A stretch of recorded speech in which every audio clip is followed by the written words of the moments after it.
کم چې ستا روزي پیدا کم روزي واده الله کړې ده. بسم الله الرحمن الرحیم. ګرانو کتونکو، پرون چې ماردان کې کومه واقعه شوې وه، کلپاڼې پل باندې هغه جینۍ چې چالنګ له پولې خودکشي کوشش یې کړو، دا هغه دوه ځوانان دي او هغه نوجوانان دي چې دوی خپل همت کړو په دې یخه یخنۍ کې اوبو ته رادانګلي وو او دغه جینۍ جان یې بچ کړو. د نګار نوم دی او د سمیع الله.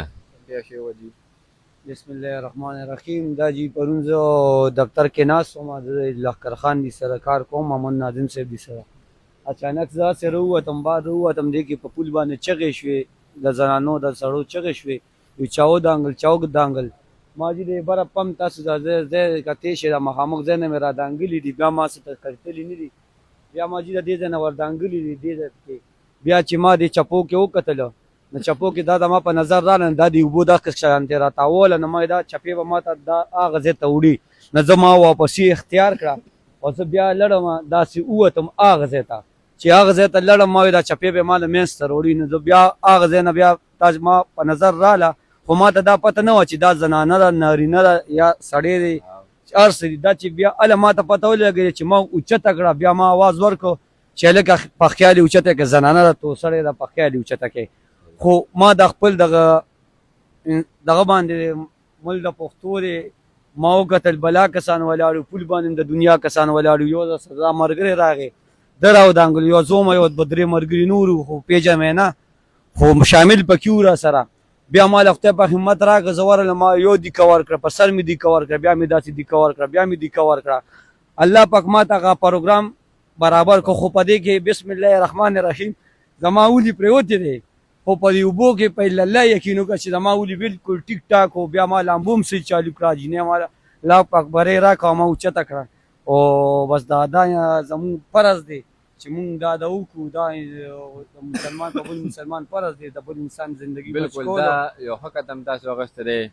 تاسو فخر مردان یې. زما حکومت ته خواست دی چې دې خلکو ملاتړ وکړي او دې خلکو سره مدد وکړي او داسې ځوانان په کار راځي.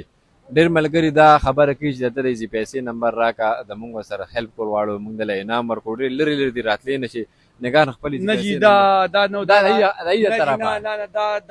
الله د رضا لپاره ما خو یم خپل ملګري غواړي. زه نه زه شکر مونږ هم داسې نه وایو، خو ملګري بالکل نور ملماني زما سر تاجونه راتلی شي، زما د مردان اوسېدونکي یم، لښکر دي سره یم، محمد ناظم صاحب دي بچو سره ای سره خدمت د 11-12 کالو نه کوم، د اینم تپوس کولی دا زه خدمت کوم، په کلي کې هم داسې سره شي زه کوم، دا زمونږ خدمت کې په پیسو دپاره نه کوم. هغه پیسې نه دا ته انعام حقدار که نه، زمونږ ملګري تا له انعام درکوي. تاسو وایئ زه په دې کې څه دا ما منمه کړی دی، تا د الله د رضا لپاره کړه، خو زمونږ کتونکي وي چې د هغه نمبر مونږ ته ووایه، د اضافي پیسې خیر دې ووایه ورته. دا زما اضافي پیسې نمبر دی 0321 98 720 15.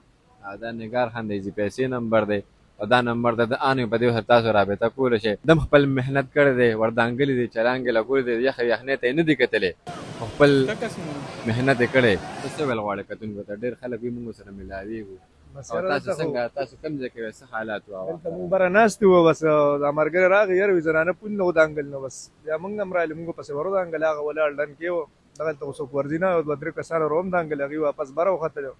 بیا پې زه په ریچړ باندې ورغلم، خو خزرانې لاندې یوسله، بیا اخره دا خډو ملګری ورپسې ورغی هغه ځای کې، بس د غاړې ته کړه، هغه ځای کې مبره کړه، یو ملګري پکې څادر مادر روویشته، اوبه ډېرې زیاتې یخې دي، سړی جام کړي، دا خډو غریب یې هم ډېر خراب کړو. یاره مونږ په خپله ډېر زیات دې خو ډېر زیات. موبایل نمبر ووایه. 0310 52 86 534. دا د موبایل نمبر دی، پیسه دې هم په دې واو. بس چې څوک دې سره انعام ورکول غواړي، دا هغه دوه ځوانان دي ستاسو سره ما مخامخ کړو چې چېرته مو اوسئ، خوشحاله آباد او بریالي اوسئ.